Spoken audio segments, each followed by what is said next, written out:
And welcome here to another edition of Recruit Spotlight on Husker Online. Sean Callahan here. As always, Recruit Spotlight brought to you by Tanner Sports Bar and Grill and Tavern 180 in Lincoln, as they're bringing you these exclusive interviews with different Husker recruiting targets. And please, Steve Sipple, to welcome in a guy that we've got to know pretty well. Let's bring into Recruit Spotlight Carter Nelson from Ainsworth, Nebraska. Carter, Sip and I are still talking about our trip to Ainsworth. We had so much fun out there. Yeah, no, it was definitely a blast to have you guys out there, and it was definitely a good experience for sure. I felt bad for those kids you dunked on, though. Yeah. I remember Kilgore kids. Before the game, they had a little sign on their popcorn said, dunk it. And I said, we will in game. So I said, well, we will in game. So, Well, you're in the middle of a huge recruiting process right now. yes, sir. Nebraska this week, and you just came from Colorado on an unofficial. Yes, sir. What was that like? It sounds like you didn't get much sleep, but how would you characterize your trip to Colorado, Carter? It was definitely good. I didn't really know what to expect when going into it, but I definitely got a lot better feel of the coaching staff and things like that while I was there. So it was definitely a good trip for us. And I took my coaches with me. You did? Yeah. So Your coaches, who we talking about? head coach Jesse Owen, and then our defensive coordinator Kirk Peterson. So we kind of just had a fun trip about that, and we got to talk football and kind of things that maybe they helped us with a couple of things that we might be able to do next year. Oh, so, really? Yeah. No, definitely cool. Beneficial. Yeah. What were your impressions? I mean, we talked to a guy yesterday, Gage Ginther from Colorado, but getting to meet Deion Sanders and just like their new program. I mean, what stood out about that trip?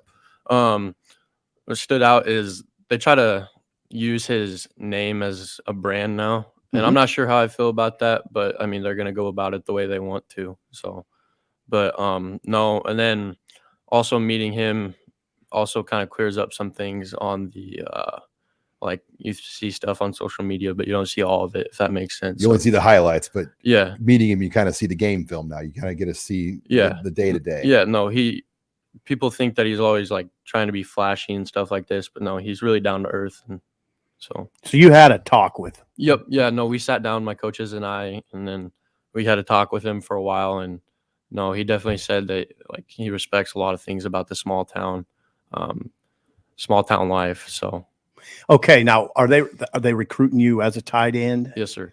Yep. Okay, in most schools, would you say are? Yeah. Okay, I mean, is there any thought of you playing receiver or on the other side of the ball? Most of them, not necessarily a traditional tight end. They want me to be more of a flex out tight end. Sure. So they'll do things like run me out or flex me out most of the time, and then every once in a while I'll come in and I'll block when asked. So, And have you noticed that at Nebraska right now they're talking about using a tight end like that? yeah, no, watching Coach Sat and I got to sit down and watch some film, and so he definitely pointed that out. So Interesting. After basketball season, Carter, you were resting, I know.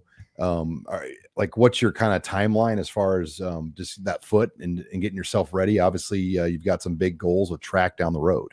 Yeah. So far, I haven't quite decided like exactly when we're gonna come back yet. We're just playing it by ear. But it's not something that I'm too worried about. I mean, because that's part of the game, and you can't hate the game. You got to play it. So, have you found a pole? We found a pole. You did. So we bought two of them, and we're gonna have to fly them in from somewhere. I can't tell you where we bought them or anything because I can't. I kind of just stayed out of it and said, "Cool." Did you buy them or rent them? I'm sorry, Sean. We're buying them. You're actually buying them. Yep. So in the past we've rented, but this year we will be buying them. So go ahead, Sean. Is it for 215 or did you find a 240? 210 and 215. Yep. The reason for the listeners' sake. The reason we ask is because you snapped some, right? I have not snapped some. So that's the concern. Yeah. So in high school, there's a rule that you have to have your weight limit. Okay.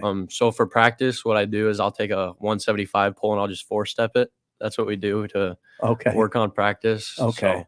So, just 4-step it. But the concern is that you would snap a pull, maybe. Yeah. So if you could pick 4 events to score in, like that would be one of your events down the road, right? Yeah, probably. My top 5 or 6 is kind of a toss up, but that's definitely one of them for sure. Carter Nelson's with us, the top recruit in the state of Nebraska from Ainsworth. Now, what got a lot of people's attention was you high jumping 7 foot, yes, sir. which is a a mark that most sports fans kind of understand that separates the men and the boys. How much does that come up in your recruitment? A lot, actually. It doesn't. If you ask me, that was my recruitment. Really? So freshman and sophomore year, no games were won, or one game was won in football. Okay. And so with that, it was really hard to kind of get your name out there. But what got my name out there to Nebraska, like Nebraska was the first school that I started talking to, and they said it was the 6'8" my freshman year. 6'8" jump. Yep. And then so Iowa State had invited me out a couple weeks prior to when I went out there, and then I jumped 7 foot. The first thing I can remember anybody saying to me, 7 foot, man, are you serious? Yeah. And so, no, that's definitely what I got to pay most of my the start of my recruitment for. Oh, is that right? Yes, sir. Okay. So, and you've got more visits coming up, and I talked to your dad, Jake, about a week ago, Carter, and you've got a big Easter weekend trip where is Ole Miss going to happen too? Yes. So you're going to go to 5 SEC schools over a 6-day period? Yep. In early April, correct? Yep. So the first day, we're going to hit Tennessee, and then Okay. we're going to come back and walk through a little bit of their practice at Tennessee the next morning. And then that day, we're also going to go hit Georgia. The day after that's going to be Alabama, and then we're going to go to the A-Day at Auburn, their spring game. And then late Sunday and early Monday, we'll be meeting with Ole Miss. So will you fly to like a regional airport and just drive around, or drive from Ainsworth and make the road trip all the way? We're going to fly this time. This is going to be the first one we're flying to. So that makes a lot. Yeah. I mean, that's a good way to do it though. And then is that it? Or I know you guys have discussed maybe a couple other rounds of visits. Yeah. So right now I start trying to get a top 10 list out because I realize that it's important to make sure that I respect the coaches, and that the coaches that maybe are still trying to contact me and stuff like that, but maybe I don't have the most interest in still. I mean, I think it's really important for that, for me to let them know. And so it'll maybe make it easier for me to make my trips as well. What are we talking? Okay, so if you were to put out a top 10 list, how far away are you from that? So it's I haven't decided yet. It might be after this trip that I take, but it also might be, maybe just before going into summer. Okay. So that's another thing that we're also just kind of playing by ear. Trying to decide, what we're going to do and when we're going to do it. But I've got a very, very good staff behind me to help me in our football staff. And then in my parents, they're very supportive through it. And they are definitely helping me out through it. Do you envision a June where you're like on a visit, almost every official visit every weekend? Is that kind of your thought today, or what's your official visit plans? That's another thing that we haven't really talked too much about, but at the end of the day, I would like to get it done before season, because I want to be a player my senior season, so not have to worry about being a recruit. I've been asking this, Carter, to all the recruits. How do you enjoy this process, the recruiting process? What are the pluses and minuses? Sometimes it's very frustrating because, someday you'll just be tired. I mean, you can just be tired, but then you got to still go home and call the coaches, because you have to respect them and what they're doing. But then another thing is like, this is like once in a lifetime, as people have said. And so I got to realize that God blessed me with these talents, and he's blessing me to go through this part of my life, and not many people get to go through that. So I got to take it for granted and not just, waste away. Absolutely. Now, what do you, on this visit, this trip to Nebraska, what are you paying the closest attention to this weekend?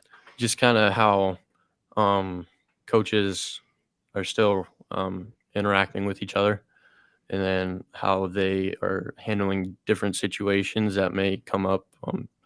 So it's hard to do when it's just pretty much recruiting, but that's what I like about going to practices so much, is that you can see how they interact with players and stuff like that. So you'll be paying close attention at practice in the sir. morning. Yep. Carter, I found it interesting too. During state basketball for both boys and girls, you came down to like 3 different days to watch Nebraska work out. Yeah. So the first time I came down, we were watching girls basketball, and that was kind of the bigger one to go to. I took my little cousin, and he's in those pictures, and so that's That was really fun because I think it's important that they involve family because they're at the end of the day, they're also going to help me make my decision. So them involving family and then being able to come watch the workout early morning. It's important that coaches are able to put fire into their players, and because nobody wants to go play somewhere where it's going to be dead, you're going to be quiet. So you want to watch the sausage get made a little bit and kind Yes, of get a sir. feel Yep. for not just like behind the real stuff. Yep. Yes, sir. All right. Carter Nelson, appreciate you coming in. I know you've had a very, very busy spring, and everyone's looking forward to seeing, hopefully, at that state track meet. And I'm curious how many college coaches are going to be there. I'd imagine for a lot of college coaches, the track meets are going to be very, very, very busy for you this spring. Yes, sir. Maybe Nick Saban can't go, but maybe we'll get some of these other SEC. I'd imagine some of these SEC coaches are going to come down and watch some of these tracks. Top ranked player in the state. That's what happens. Well, Right. Carter, we spent a lot of time with you in the last month, and thank you again for stopping up here to take some time. Yeah, for sure. No, I appreciate it a lot. Thank you. All right. Well, that wraps it up for another edition of Recruit Spotlight. Thanks again to Carter Nelson from Ainsworth. Recruit Spotlight brought to you by Tanner's Bar and Grill, Tavern 180, 30th and Yankee Hill, proud supporters and sponsors of Recruit Spotlight. And that wraps it up here for another edition. For Steve Sipple, I'm Sean Callahan.